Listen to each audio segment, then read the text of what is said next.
You ask Tiger to solve. This deals with linear equations with one unknown. The final result is x equals -41/14.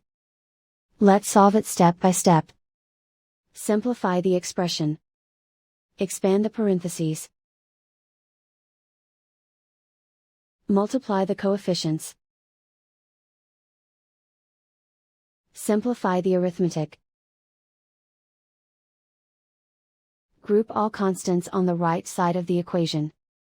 Subtract 42 from both sides. Simplify the arithmetic.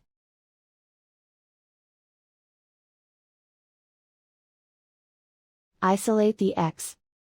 Divide both sides by 14. Simplify the fraction.